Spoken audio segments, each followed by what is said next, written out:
The soot was 12 feet up, not on the ground, not at a height where a person standing in the gap between the rocks would have put a fire.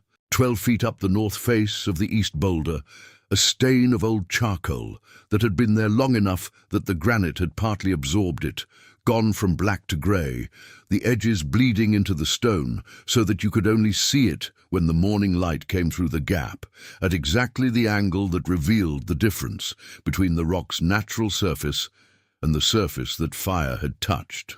Petra Vance stood in the gap between the two boulders on the 17th of August 1875 and looked at the soot mark 12 feet above her head and thought about what kind of fire and what kind of person and how long ago. She looked for a long time.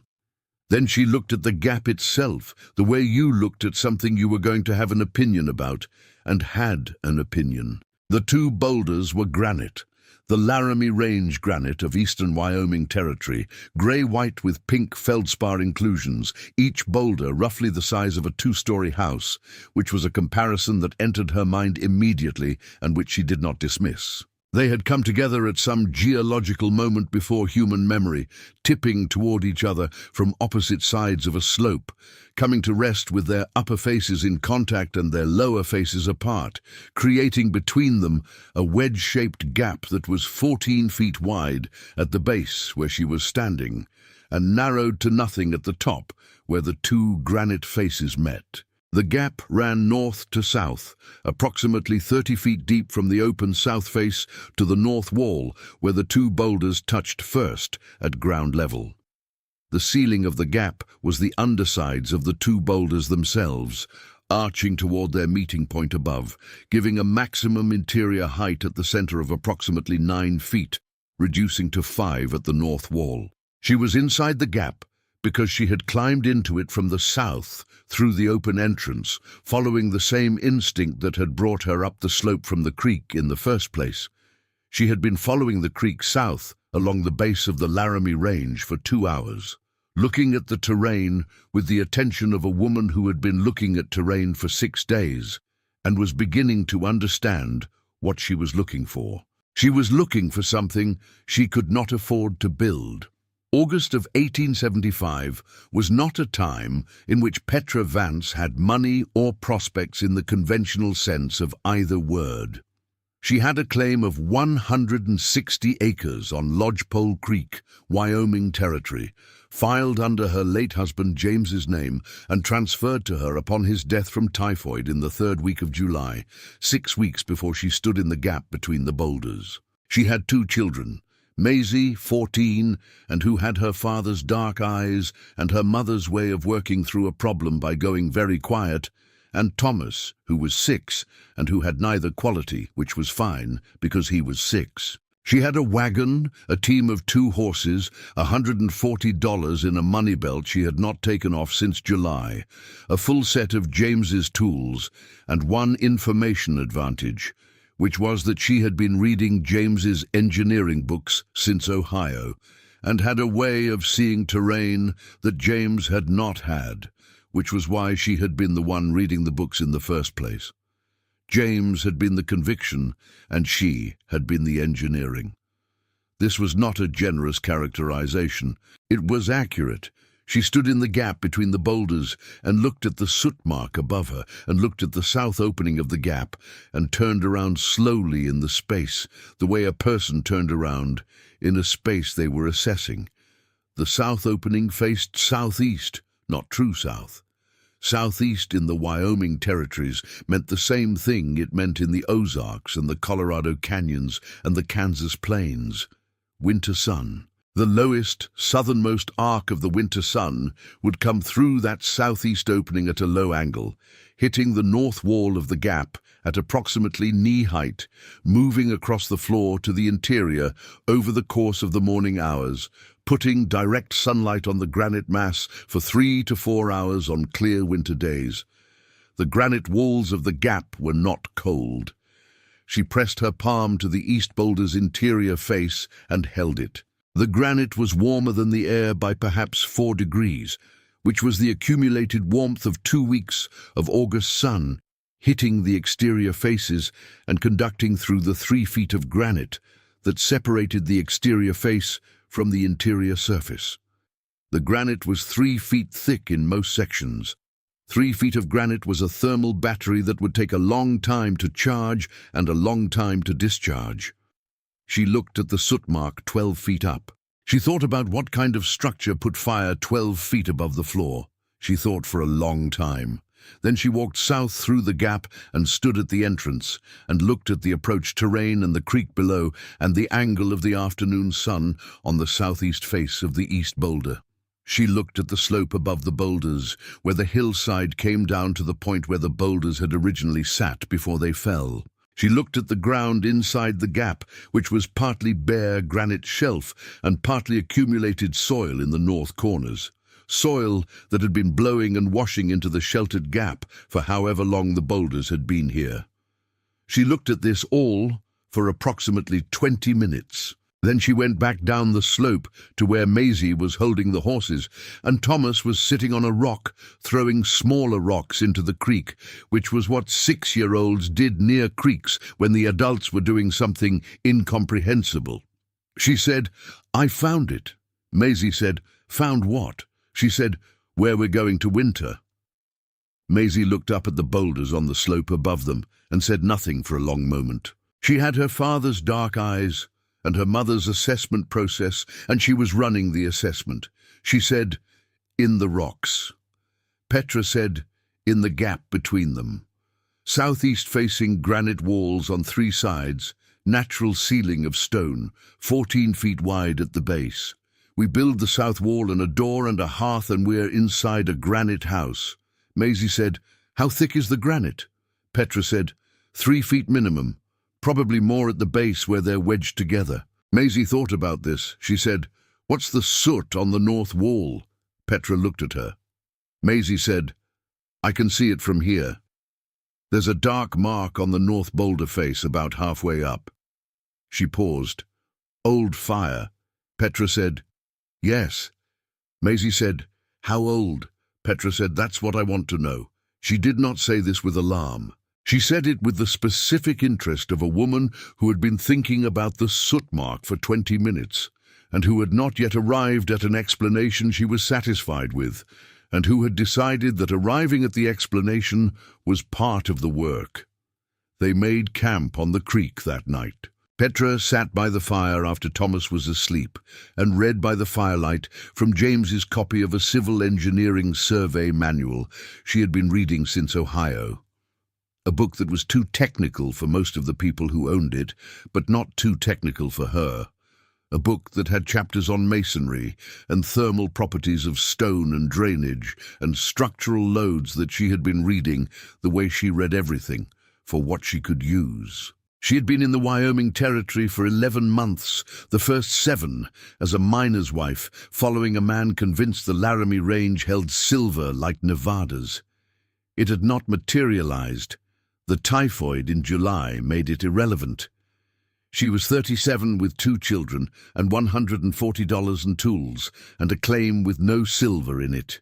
The claim was meadowland and slope and creek frontage. It was good land if you were a rancher, which she was not yet, or a farmer, which the Wyoming Territory altitude and season did not always favor, or a person who could survive the first winter and figure out the rest from there. She could survive the first winter if she had a winter shelter that did not require the wood she did not have, or the stovepipe she could not afford. She had 2 months before the first hard cold. She pressed her palm against the granite slab she was sitting against, there by the fire, and the granite was warm from the afternoon sun, and from the fire's warmth radiating back from its surface. She thought about the gap. She thought about 3 feet of granite. She thought about the soot mark 12 feet up. She decided she would go back in the morning and look harder. She found it on the second morning. It was not soot, or rather the soot was a sign, and what it marked was under the soot, or rather behind it, on the north face of the east boulder at a height of approximately 8 feet rather than 12. Behind a projection of granite, that jutted 6 inches from the wall face and created a shadow that had kept the surface behind it from weathering. Marks, not initials, not a name. Marks of the kind that were not European, not the marking system she knew. A series of horizontal lines, 7 of them in 2 groups. A circle carefully made with a smaller circle inside it. What might have been a hand, 2 inches across, pressed flat in some pigment that had faded to the color of the granite around it, visible only because the protected shadow behind the overhang had kept the surface from oxidizing the pigment away. She looked at these marks for a very long time. She was not a woman who had studied the people who had been in the Laramie Range before the European settlers arrived. She knew they had been there. She knew the Shoshone and the Arapaho had used the range and its surrounding territory for as long as there had been people in the territory, which was longer than the United States by several thousand years. She knew the gap between the boulders was exactly the kind of feature that would have been known. She thought about what the marks meant and was honest with herself that she did not know. She pressed her palm against the protected surface beside the marks, the surface that the rock overhang had kept from weathering, and the stone was smoother here than the surrounding exposed surface, smoothed in the way stone was smoothed by repeated contact over long periods, by hands touching, by bodies resting against it. People had been in this gap, not once, many times, over what she estimated without certainty to be a very long time. She went back to the entrance of the gap and looked at the 14-foot opening with its southeast orientation and thought about what a southeast-facing gap in the granite of the Laramie Range provided to people who needed shelter in a Wyoming winter, and what that would mean if you came back to the same gap year after year and left marks to record that you had been there, and what it would mean for the gap to have been a known shelter long before she arrived.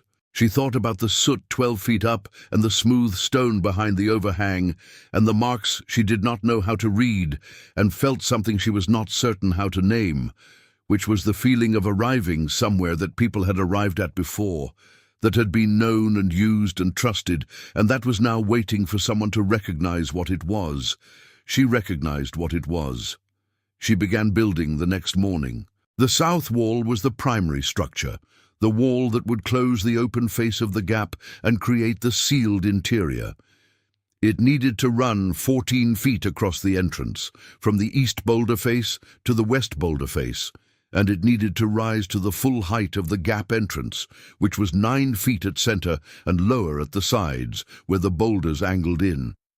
She could not afford a straight, coarse wall of dressed stone. She had no lime for proper mortar, and the soil-clay mortar she could make from the creek bank was adequate for low courses, but would not hold a 9-foot wall through a Wyoming winter's freeze-thaw cycles without cracking. She made the wall in 2 sections. The lower section, from ground to 4 feet, was creek cobble, mortared with soil clay and dried grass, the standard frontier daub she had read about and now practiced, laying it in courses with the care she had learned from the engineering manual section on masonry, which was more useful than she had expected when she first read it in a Pennsylvania parlor.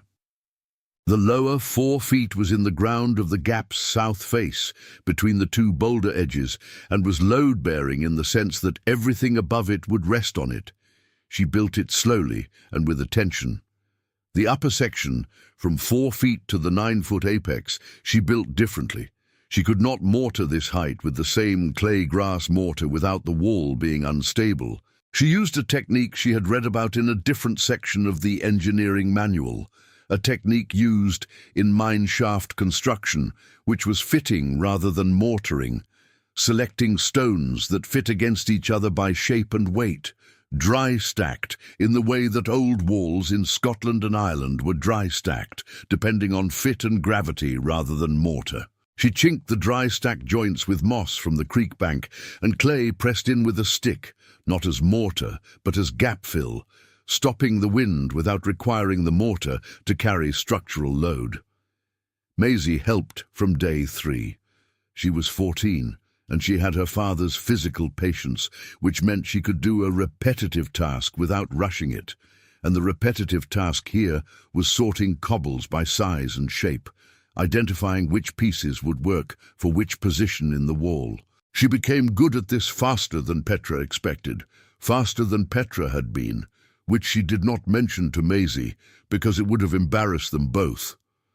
Thomas sat in the gap on the granite floor and built structures from the small stones Maisie rejected and knocked them down and built them again, which was his contribution. Day 4, Caleb Vance arrived. He came from the north along the creek road on a good horse, with the particular bearing of a man who owned good horses and had the physical confidence that went with it. He was James's younger brother, 32 years old, from the same Vance family in Pennsylvania that James had come from, with the same dark eyes and the same quality of having decided what the situation was before he had all the information about the situation. He had been writing letters since July. She had been reading them. The letters expressed condolences and then concern, and then, in the most recent one, a specific concern about a widow woman alone in the Wyoming Territory with 2 children. A concern framed in terms of what was best for the children and what James would have wanted. A concern that contained, if you read it carefully, an argument for why the claim should be managed by someone with more experience of the territory's legal arrangements. She had read it carefully. He said, "Petra." He looked at the wall she had been building. He looked at the gap between the boulders. He said, "What is this?" She said, "Our winter shelter." He said, "In rocks." She said, "In the gap between them. It's southeast-facing 3-foot granite walls on 3 sides, natural ceiling. We're closing the south face." He looked at the wall, and then looked at the boulders, and then looked at her with the specific look of a man who was doing arithmetic that she was also doing. He said, "James wouldn't have wanted this for you." She said, "James isn't here to have preferences." He said, "There's a boarding house in Cheyenne. I can take the children back with me, and you can come when you're settled." She said, "I am settled." He was quiet for a moment. He looked at the partial wall and the tools laid out, and the creek clay mound and the pile of sorted cobbles Maisie had done. He said, "The claim is filed in James's name." She said, "The claim was transferred to my name in August." She had done this in Cheyenne. She paused. "It cost me $9 and is documented." He said nothing for a moment. He was a man who was not dishonest, which was not the same as a man who would not try the thing that was not dishonest, but was adjacent to dishonest. He said, "A woman alone on a Wyoming claim." She said, "I am not alone." He said, "With 2 children." She said, "Yes." He looked at the gap again. He said, "What is that mark on the stone?" He was looking at the soot. She said, "Old fire. Someone used this gap before us." He said, "Who?" She said, "I don't know yet." He was quiet. He stayed for 3 days, which she had expected, and worked on the wall, which she had not fully expected. He set stone adequately, with the experience of a man who had done farm construction, not skilled masonry, but useful. He carried cobbles from the creek in twice the load she could manage, which was a contribution she accepted because the cobbles needed carrying and he could carry them. On the 3rd evening, he said, "I need to go back to Cheyenne. I have business." He paused. "I'll come back in October." She said, "You can come back in October." He said, "Petra." He stopped. He said, "James told me before he died. He said if anything happened, he wanted me to make sure you were settled." She said, "I know." She had heard this in 2 letters. She said he also knew I was the one reading the engineering books. He was quiet for a moment. Then he said, "He told me that too." She said, "Then you know I am building something that will hold the winter." He looked at the partial wall, which was at 5 feet now, and at the gap, which was cooling in the September evening to the temperature of the granite, which was the temperature of the Earth's constant depth, which was 53 degrees, which was the same temperature everywhere in the 46-degree latitudes where the Earth's deep warmth was insulated from the seasons. She did not explain this to him. She would have if he had asked. He left the next morning. She went back to the wall. Day 12 through day 28 was the wall's completion and the beginning of the interior work. The south wall finished at 9 feet at center, with the dry stack upper section chinked with moss and clay, and standing plumb enough that Maisie, who had a good eye for plumb, said it was straight. The door opening was 3 feet wide in the lower center section, framed with split ponderosa timber, the timber she had spent 2 days cutting from a deadfall on the slope above the boulders. She had no proper hinges. She made door hinges from thick rawhide, soaking the hide until it was pliable, folding it over the timber frame and the door planks, letting it dry in the Wyoming sun until it had hardened to the consistency of light leather. The door swung. It did not swing easily, but it swung, and it closed fully, and when it was closed the gap fell to a quiet that was the quiet of enclosed space, the particular acoustic of walls and ceiling on all sides, which was a different quiet from outside quiet, and which she found she had been missing without knowing it. She built the hearth on day 16, before the wall was finished, because the hearth needed to cure, and she wanted it curing while she worked. The hearth position was the decision that she spent the most time on. In a conventional cabin, the hearth went against an outside wall, because the chimney needed to exit. In the gap, she did not have a chimney in the conventional sense. She had the gap at the top where the 2 boulders met, a crack that ran the length of the gap, varying from 3 inches to 8 inches wide, through which the mountain wind moved constantly, creating a natural draw that she had been studying since day 1. She tested the draw with smoke from a small fire on day 2. The smoke rose from the fire and moved north toward the back of the gap, where the 2 boulders pressed together and the top gap was narrowest, and the draw from the crack pulled it upward and out. The draw was not as consistent as a proper chimney flue. On south wind days it reversed, which she managed with a flat stone baffle she could reposition at the top gap entrance. She put the hearth in the center of the gap, 10 feet from the south wall and 4 feet from the north wall, not against the boulder faces. In the center, where the smoke had the maximum interior travel before it reached the top gap, giving it time to cool and deposit its heat into the air and into the granite walls on both sides before it exited. The hearth was a simple firebox of flat creekstone, 18 inches square, raised 6 inches on stone legs, open on all 4 sides so the air could feed the fire from any direction, which the gap's internal air movement required. The first fire in the hearth on day 16 put smoke into the gap interior in a way that was not ideal. The smoke wandered.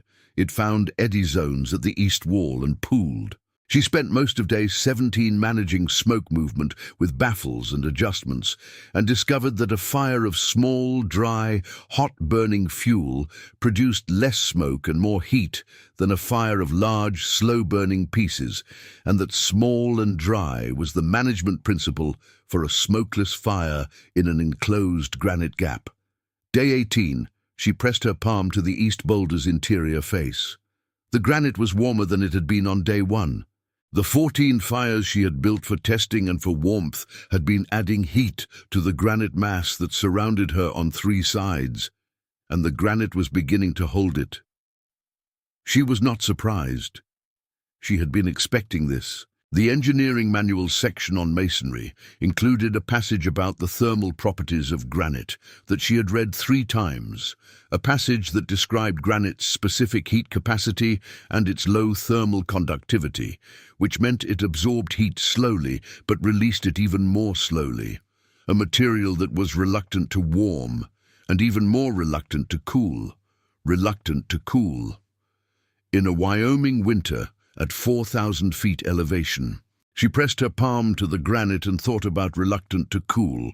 Day 22. A woman came up the creek path.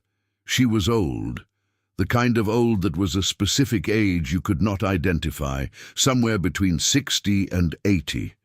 with a face that had been in the Wyoming weather for all of it. She was Shoshone, or she appeared to be Shoshone, wearing a combination of trade cloth and traditional garment that was the practical compromise of a person who lived between two material worlds. She came up the creek path without the hesitation of a person who was uncertain of the terrain, which meant she knew the terrain, which in turn meant she knew what was at the top of the slope. She stopped at the base of the slope and looked up at the gap between the boulders, at the partial wall Petra had been building, at Petra on the ledge above, with a cobble in each hand looking back at her. The woman said something in Shoshone. Petra did not understand it. The woman said it again and then said in English, "You are building in the woman gap." Petra said, "The woman gap." The woman said, "Yes." She said the Shoshone name, which Petra could not reproduce, and then she said, "For a very long time. The women came here, before the children came." She indicated with her chin the interior of the gap. "It holds the cold out." She paused. "You found this yourself?"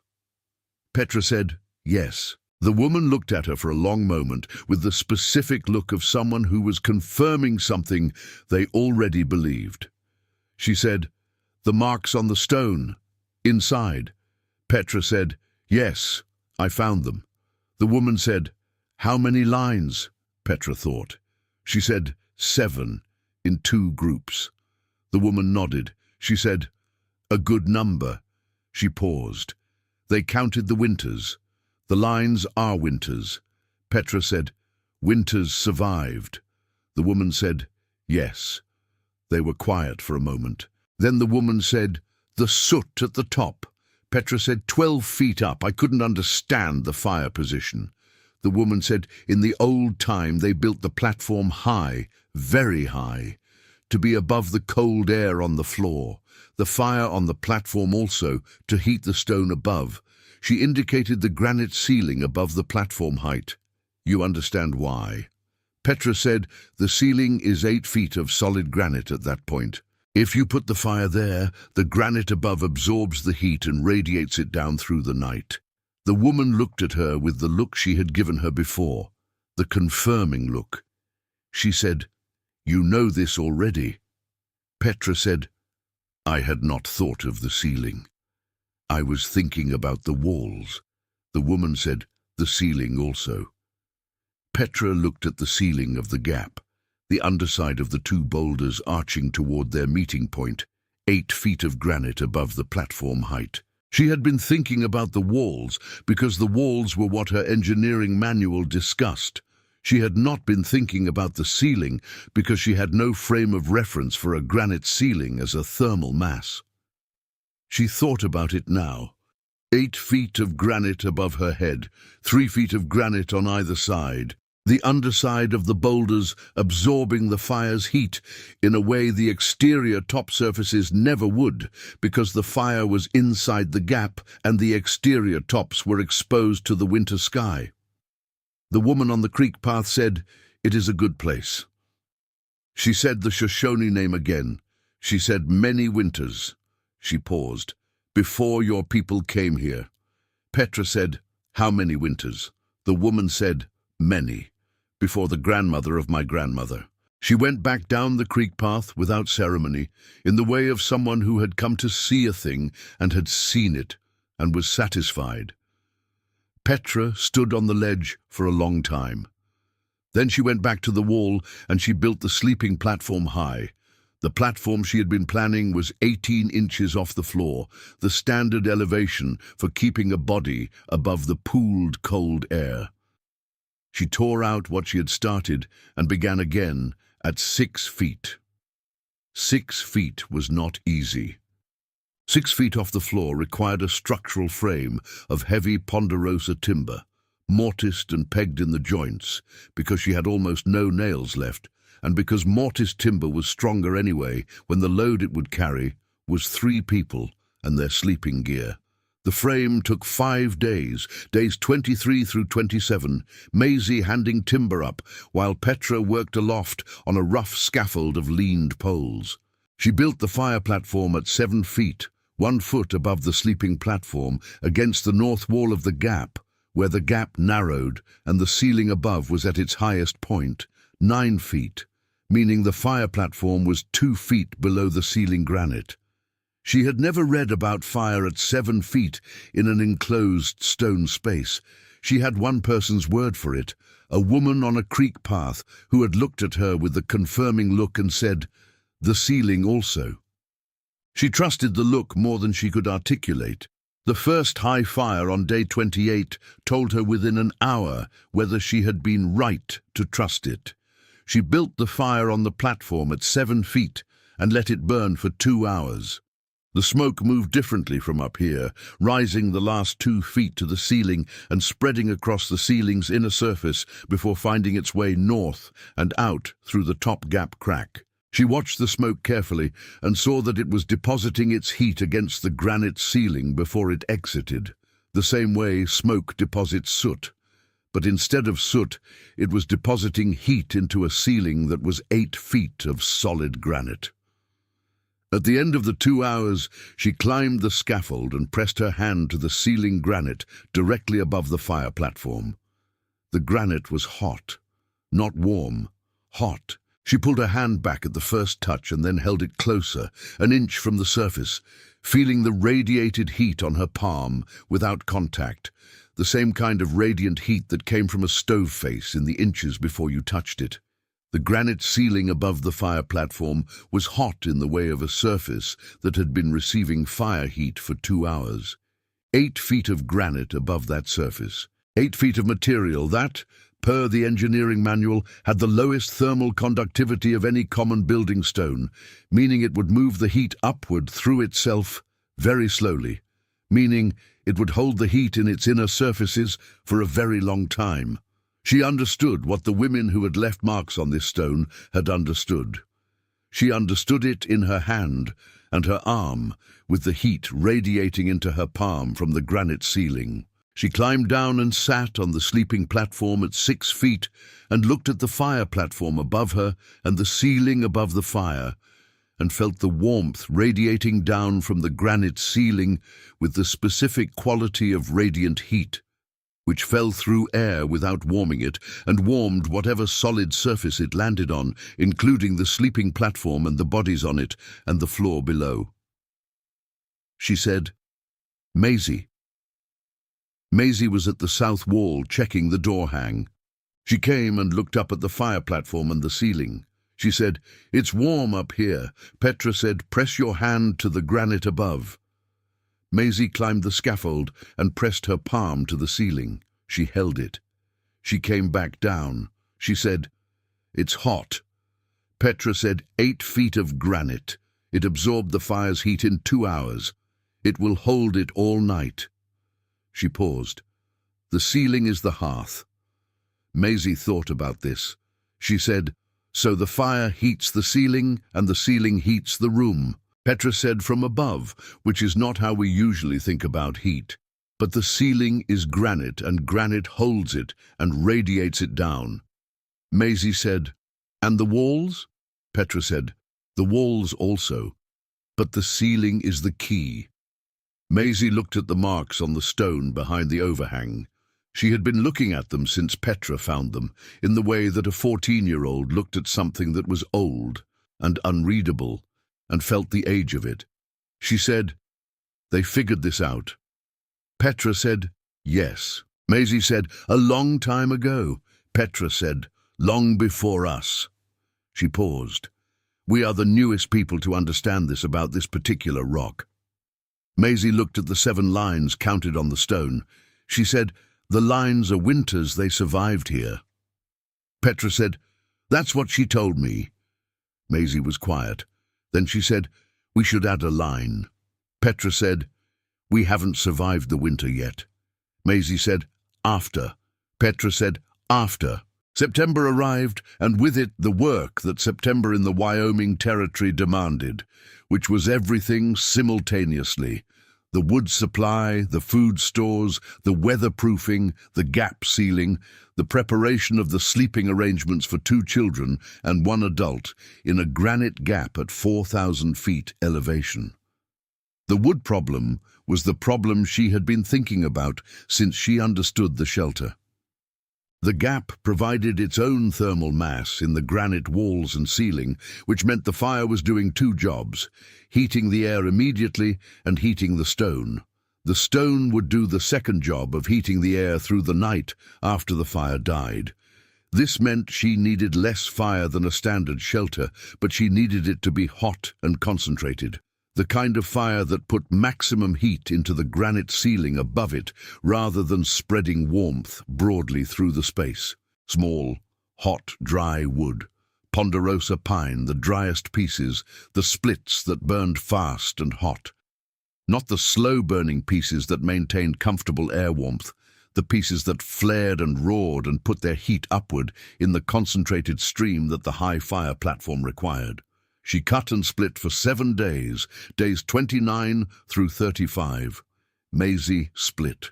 Thomas carried, which was his contribution, and which he performed with the seriousness of a 6-year-old who had been told his carrying mattered, which it did. The woodpile grew along the East Boulder's interior face, stacked in the standard method, bark side up, split faces inward, the stack gaining height as September narrowed toward October. She made 2 modifications on days 36 and 37 from her own observation, not from the manual. First, she packed the top gap crack with dry moss above the fire platform, baffling the cold that reversed down the crack at night without stopping the smoke exit.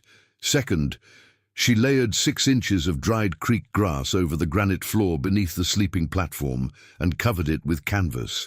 The grass raised the floor surface temperature 2 degrees actual and 7 degrees felt, which was the difference between a floor that pulled heat from your feet and one that did not. The woman on the creek path came back on October 4th. She came in the same way, up the creek path without hesitation, and stood at the base of the slope and looked at the now complete south wall with its door and the sealed smoke gap and the modified approach ledge that Petra had improved with fitted stone for easier access. She looked for a long time. Then she climbed up. She stood in the entrance, and Petra opened the door, and she went inside.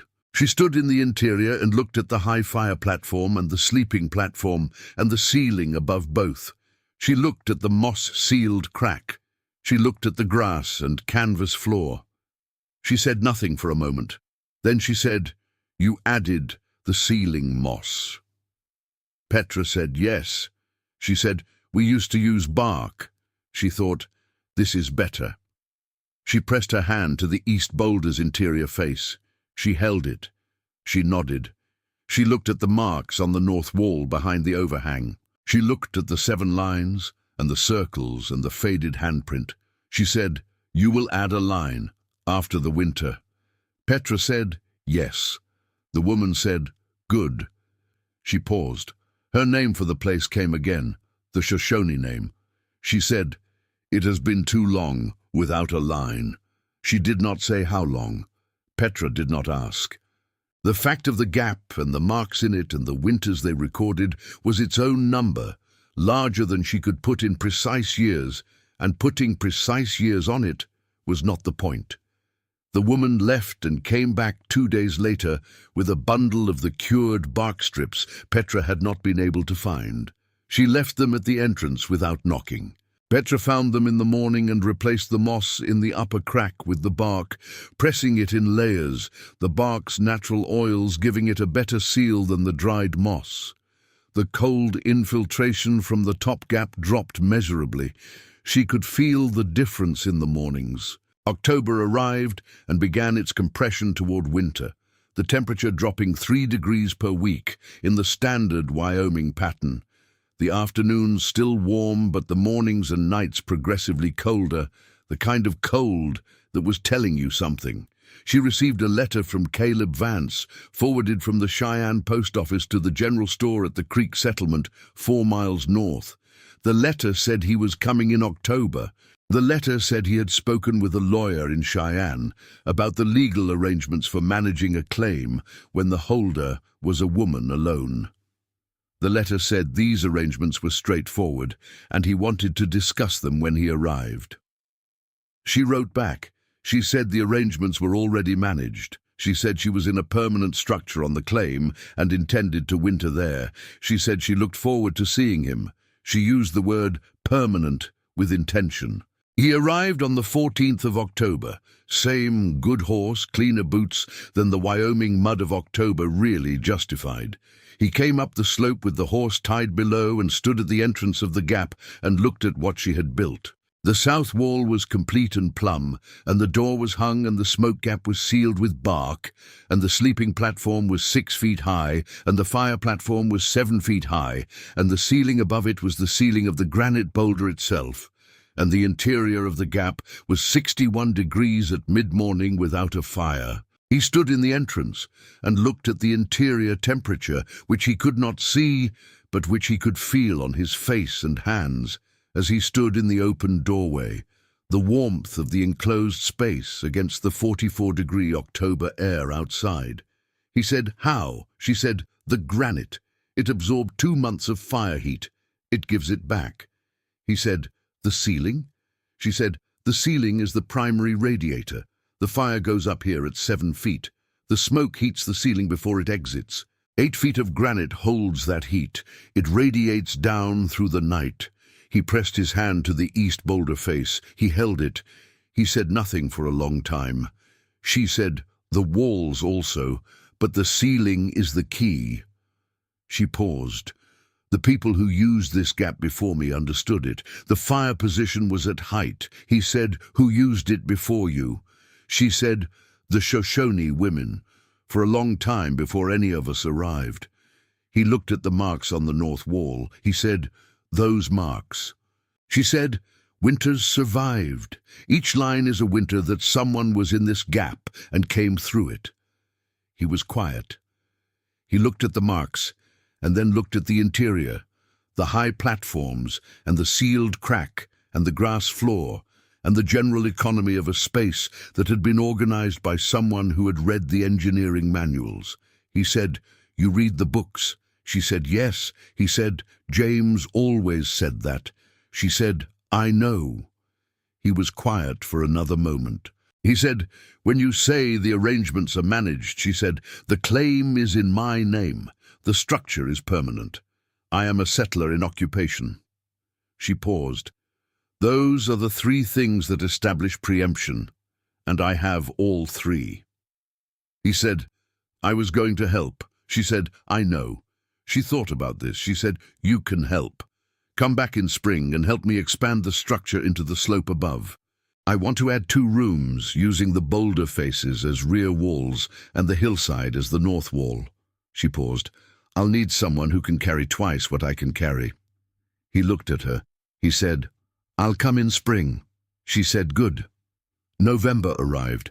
November, in the Wyoming territory at 4,000 feet, was not ambiguous about what it was. The temperature dropped below 0 for the first time on the 8th of November, a dry cold that came with a clarity to the air that was like looking through glass. The creek froze. The slope above the boulders took on its first permanent snow cover of the season. The gap between the boulders was inside this world. The fire burned on the high platform every evening from sunset to midnight, the small, hot ponderosa pieces that flared and put their heat against the ceiling granite. Maisie managed the fire, a task she had assumed in October, and which she did with the economy of someone who had learned the fire's relationship with the ceiling by pressing her own hand to the ceiling surface repeatedly through September. She knew how long a piece needed to burn, and how many pieces to put on the fire before sleeping, and how to bank the last coals to maintain minimum heat through the early morning hours. Thomas was not allowed to climb to the fire platform, which was a rule she enforced with the specific firmness of a rule that was about survival rather than preference. He slept on the sleeping platform and was warm, which was the outcome the rule existed to produce. On the 15th of November, Thomas coughed, not the common cold cough of a 6-year-old in the drafty conditions that children in the Wyoming territory routinely occupied. The cough that Petra heard when she woke at 2 in the morning was the particular wet bark of a child whose lungs were making the sound that lungs made when they were working too hard against something inside them. The sound that had a name in the territory, and the name was croup, and the name meant that what followed in the next 12 hours would determine the following weeks. She built the fire up immediately. She had been managing the fire for warmth and heat storage. Now she was managing it for the child, for the humid, warm air that a hot fire in an enclosed granite space could produce, for the temperature that would keep Thomas's airways from the additional constriction that cold air caused in a child fighting croup. The granite ceiling was already hot from the evening fire. The walls were warm. The enclosed space was holding 64 degrees before she built the fire. She built it to 70, then to 73. Thomas coughed through the night. Not worse, not better through most of the night. The cough cycling through its phases with the grim regularity of a body doing the work it needed to do.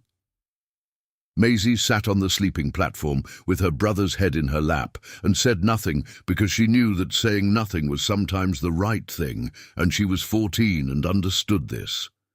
At 5 in the morning, the cough began to thin. Not resolve. Thin. The specific quality of a cough, changing from wet and hard to drier and less frequent, the body's internal tide turning. By 8 in the morning, Thomas was sleeping without coughing, his colour better than it had been at 2, his breathing audible but not laboured. The gap was 71 degrees. Outside, the November air was 16 degrees. She sat on the sleeping platform beside her son and daughter and looked at the ceiling above her, the granite ceiling that the fire had been heating for 3 months, that was radiating the accumulated warmth of 3 months of fires downward through the space, that was 60 degrees on its surface at 8 in the morning after a night of consistent fire, and that would hold 60 for 6 more hours before it needed fire again. She thought about the woman on the creek path and the 7 lines on the stone. She thought about the winters those lines recorded and the children who had been in this space through those winters and what the gap had done for them. The blizzard hit on the 17th of November. It came out of the northwest in the way of Wyoming blizzards, not the theatrical announcement of a storm, but the sudden comprehension that the wind had changed and the temperature had dropped and the snow was horizontal and the visibility was 0, and the world had reduced itself to the distance between the door and the creek, and beyond that was white nothing. She had been expecting it. She had the woodpile stacked to ceiling height on the east boulder face. She had the water supply. 2 large clay pots filled from the creek the previous morning when the sky had the particular flat grey that preceded blizzard. She had the door battened with the extra canvas from the wagon, tacked against the frame, adding a second barrier to the wind infiltration. She did not go outside during the blizzard. Neither did the children. They stayed on the sleeping platform, and Maisie read from James's copy of the engineering manual, which she had been reading since September, with the same focus her mother had given it, and Thomas arranged his stone collections on the platform surface with the administrative seriousness he brought to all projects, and Petra tended the fire and the temperature and the smoke gap, and thought about what she needed to do in December and January. The gap held 70 degrees through the first day of the blizzard, 68 through the second day, when the temperature outside dropped to -14 and stayed. 65 through the third day when the blizzard peaked. 63 on the morning of the 4th day when the blizzard broke. She opened the door on the morning of the 4th day, and the canyon and the slope and the creek were white and silent in the way of the world after a serious storm, the violence spent and the cold remaining, crystalline and still. The smoke from the gap's top crack went straight up in the still air. The temperature outside was -9, inside the gap 63 degrees, -9 and 63. She stood at the entrance for a long time, not going out, just standing in the doorway with the cold on her face and the warmth on her back, the 2 temperatures meeting at the surface of her skin, and felt what she was standing in the middle of. Thomas came up behind her and leaned against her arm and looked at the White Canyon. He said, "It's cold." She said, "Yes." He said, "But we're warm." She said, "Yes." He said, "Because of the rock." She said, "Yes, and the fire teaching the rock." She pressed her hand to the doorframe, the granite of the East Boulder's face, which was warm to the touch. She said, "The rock learned our fire, and it's giving it back." Thomas pressed his own hand to the granite face and held it. He was 6 years old, and he held his hand against the warm stone and looked at it with the serious concentration of a child who had just understood something that was going to stay with him. He said, "It remembers." She said, "Yes," something like that. She went back in and closed the door and built up the fire and made the morning porridge and thought about what came next, which was December and January and February and the full measure of what the Wyoming Territory had to say. The Gap said its own measure, which was 63 degrees and granite walls that were warm to the touch, and a ceiling that had been absorbing fire heat since August, and which was not going to forget it. December arrived. She had been making marks in her own small notebook through October and November, daily temperature readings, estimated by hand and by the behavior of water in the clay pots, and by the feel of the air, the informal thermometry of a person who had been pressing their hands to surfaces for 3 months, and had calibrated their sense of temperature against the outcomes. Her daily notes were a record of what the Gap did and when and why, the pattern of the thermal mass coming clear across 3 months of data. The pattern was this: the fire at 7 feet in the evenings charged the ceiling granite. The charged ceiling radiated through the night, dropping approximately 1 degree per hour in the deep cold. The walls charged more slowly and held longer, dropping 0.5 degree per hour from their lower peak temperature. The total system, ceiling plus walls, held the interior above 60 degrees for 12 to 14 hours after the evening fire went out. 14 hours meant that a single evening fire of 3 hours duration heated the Gap for 17 hours total, leaving 7 hours of deficit that the morning fire addressed. 1 fire per day was adequate to maintain 62 to 65 degrees in December at temperatures outside ranging from -5 to 28. She wrote this in the notebook. She wrote the wood consumption figures beside it. She wrote the number of pieces per fire session and the duration and the ceiling temperature estimation by hand proximity and the resulting interior air temperature the following morning. She was doing what the engineering manual's authors did, which was recording what happened so that what happened could be understood and repeated and improved. On the 23rd of December, Caleb Vance's letter arrived at the Creek Settlement General Store. Maisie rode down for it in the early morning, when the cold had lifted to 18 degrees above. The letter said, "I have been reading about the thermal properties of granite." He had apparently a friend who was an engineer. The letter said, "The specific heat capacity of granite is 0, 79 joules per gram per degree Celsius, which is lower than limestone and much lower than water. But the density of granite is much higher, and thermal mass is a function of mass times specific heat, so granite's thermal mass per cubic foot is very high." He had underlined this. The letter said, "I told my friend you were building into a granite gap, and he said you were doing something that the Roman engineers would have understood. He said the bathhouses in Rome used stone mass heating." She read this letter twice. She wrote back. She said, "I am glad the engineer confirmed it. I had the engineering manual and the woman on the creek path in my own hands. I didn't need the Romans, but it is good to know they agreed." January was the test. January in the Wyoming Territory was not November or December.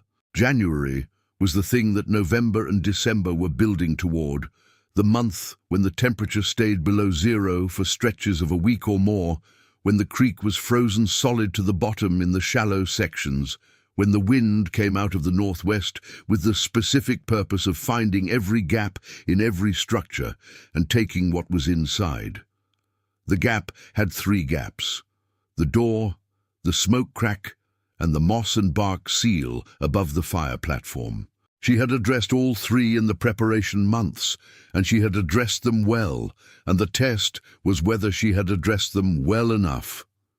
The door held against the northwest wind, with one infiltration point at the lower right corner, where the frame timber had dried and shrunk. She sealed it with elk hide. The smoke crack above the fire platform held through 2 of 3 bad January cold snaps and failed on the 3rd, a sustained northwest wind that worked the bark seal until the cold dropped the interior faster than the fire could compensate. She replaced the bark with wet clay pressed into the crack, clay that froze in position and sealed it better. It held for the rest of the winter. On the coldest morning of January the 15th, the temperature outside the gap was -22. Inside the gap, before the morning fire, the temperature was 58 degrees, -22 and 58. She wrote this in the notebook with the date and the conditions and the wood consumption of the previous evening's fire. She wrote it in the plain declarative way she wrote everything in the notebook without emphasis, because the number needed no emphasis. -22 and 58 was its own emphasis. She pressed her hand to the granite ceiling surface above the sleeping platform, where the radiant heat had been falling all night from the fire-charged granite 8 feet above. The ceiling was 63 degrees. The granite mass that had been accumulating fire heat since August was performing in January, exactly as the thermal properties of granite said it should, which was steadily, predictably, without drama, holding what it had been given. Maisie was awake, sitting on the sleeping platform watching her mother. She said, "What is it?" Petra said, 58 inside, -22 outside. Maisie said, 80 degrees difference. Petra said, "Yes." Maisie said, "And before the morning fire?" Petra said, "Yes." She looked at the ceiling. The fire starts from 58, not from -22. It only needs to close 12 degrees to reach 70. She paused. The fire that would have to heat a standard cabin from -22 to 70 is doing a fraction of that work here. She looked at the wood pile, which was 2/3 of its original height. She said, "We are going to have wood left over in March." Maisie said, "That's good." Petra said, "That's very good. Wood left over in March means we can plan a spring addition. The room on the east boulder face." Maisie said, "I've been thinking about that." She said, "Tell me." Maisie said, "If you build against the east boulder's exterior face, facing south, the boulder is the rear thermal mass wall. South-facing rooms get winter sun, 3 rooms eventually, all sharing the granite mass." Petra looked at her. She said, "Who have you been reading?" Maisie said, "Your book, same chapter." She said, "After winter." Maisie said, "After winter." Caleb said he'd come in spring. Petra said, "Better late than never." February was not as bad as January, which was not unusual. The Wyoming Territory's winters were not uniformly severe. They came in waves, and January's wave had crested. February had cold snaps, and 1 additional blizzard, and 2 weeks of false spring warmth that were not false enough to be dangerous. Warm enough to soften the snow on the south-facing slopes and run water into the creek from the snowmelt. The specific tease of a high-altitude February that meant nothing about March. The gap held through all of it. She filled the notebook in February. She started a second notebook, one of James's blank record books she had saved, and kept filling it. The record was becoming what she had not planned for it to be, which was a document of what the gap did and why and under what conditions, a technical record of the thermal behavior of an enclosed granite space over a complete winter cycle. She did not know what she was going to do with the record. She knew it had value. She knew it was the kind of information that people who were planning to winter in the Wyoming Territory needed, and that no one had written down in a form that was useful to them. She kept writing. March arrived. The false spring deepened into real spring, the kind that the Laramie Range eventually committed to, the creek coming fully open, the south-facing slopes greening in the lower elevations, the peaks still white, but the snow line retreating. On the 5th of March, Petra climbed to the north face of the East Boulder's interior and found the marks she had been looking at since August. She pressed her hand to the smooth stone beside them, the stone that had been worn smooth by hands, touching it for whatever number of winters the 7 lines recorded. She held her hand against it for a long time. She took the chisel she had bought in October for this purpose, and she found a clean section of granite face above the 7 lines, and she struck the chisel with deliberate care, and she cut a line into the stone. 1 line, the 8th. She had come through the winter. Maisie was below her. She said, "Do it clean." Petra said, "I know." She cut the line clean and straight, the granite curling off the chisel in small, pale chips, the mark going into the stone to a depth of 1/4 inch, which was enough to last. She ran her fingertip along the fresh cut and felt the granite's chill under her fingers, the stone that was 53 degrees all year, all winter, all summer, the temperature of the earth's own constant depth. She pressed her palm flat against the stone beside the fresh cut. The same wall, the same temperature, the same granite that had been holding women through Wyoming winters, before Wyoming was Wyoming, before the territory was a territory, before anyone whose language she spoke had arrived. She held her palm there. Maisie said, "How does it feel?" She said, "Cold." She paused, "And warm." Maisie climbed the scaffold and pressed her own hand to the stone beside her mother's. She said, "Both." Petra said, "Yes." They stayed like that for a while, their 2 hands on the stone, the 8th line between them, the fresh-cut pale against the weathered granite, the 7 older lines above it, each one a winter, each one a woman who had understood what this rock was offering and had taken the offer and had marked it when she came through. The woman on the creek path came one more time. She came in the first week of April, when the slope was mud-soft and the approach was slippery, and she came anyway, as she always came, with the certainty of someone who knew the terrain. She stood inside the gap and looked at the 8th line. She said nothing for a long time. Then she said the Shoshone name for the place. She said it quietly. Then she said, "In English, good." She looked at the notebooks on the shelf above the sleeping platform. She said, "You wrote it down." Petra said, "Everything I observed, the temperatures, the fire behavior, the wood consumption, the ceiling performance." She paused. "How it works and why." The woman said, "We did not write it down." Petra said, "I know." The woman said, "We remembered it differently." She pressed her hand to the stone wall. She said, "Like this." Petra said, "Yes, like this also." The woman looked at her. She said, "You should show people." Petra said, "I intend to." She came back 3 days later with her daughter and her daughter's child, a girl of 2 or 3, who pressed her hand against the warm granite wall the way small children press against warm things, without understanding why, only knowing the warmth was there. Petra watched the child's hand on the stone. Caleb arrived in May. He stood inside and looked at everything she had built and was quiet. He said, "James would have understood this." She said, "James would have built it too big too fast and the wall would have failed." Not a criticism, a description. He laughed. He said, "Yes, exactly." He looked at the 8th line on the stone. He said, "You added 1. She handed him the chisel. She said, "You survived the November blizzard going back to Cheyenne." He said, "Yes." She said, "Then."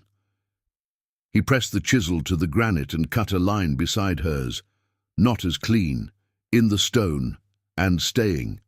He said, 9. She said, 9. They stood in the gap between the 2 suspended rocks, in the southeast-facing granite shelter at 4,000 feet in the Wyoming Territory. and the spring morning came through the entrance and hit the granite walls, and began the long, slow work of charging the mass again for the summer and the fall and whatever winter came after this one. The notebooks were on the shelf, and Maisie had been adding to them since February. The 8th line was in the stone. The 9th line was in the stone. The marks that were not their marks were above them, the 7 older lines and the circles and the faded handprint, the record of everyone who had understood this rock before them. Petra pressed her hand to the granite wall. It was warm. It would always be warm. You just had to come inside and let it teach you. If this story made you see the land differently, the way it offers what it offers to people who stop fighting it and start listening to it, hit that like button and subscribe to this channel right now. I want to know this. Do you have a place like this? A natural feature, a gap or a cave or a cliff face or a hillside that you have stood in front of and understood something? Tell me in the comments. Tell me where you are and what the land where you are has been trying to tell you. I read every single one of them. The gap between the 2 suspended rocks in the Laramie Range of Wyoming is still there. The 2 boulders are still there. Granite does not hurry. The south wall Petra built is long gone, returned to the slope over 150 years. The door and the platforms and the moss seal gone. The marks are still in the stone, 8 lines clearly cut, a 9th beside them slightly rougher. Above them, the 7 older lines and the circles and the shape that might be a hand, pressed flat in pigment that is now nearly the same color as the granite around it, visible only when the morning light comes through the gap at exactly the angle that reveals the difference between what is the stone and what people left in the stone. The Shoshone name for the place means, as best it can be translated, the place the warmth waits. It waited. It still waits for anyone who comes inside.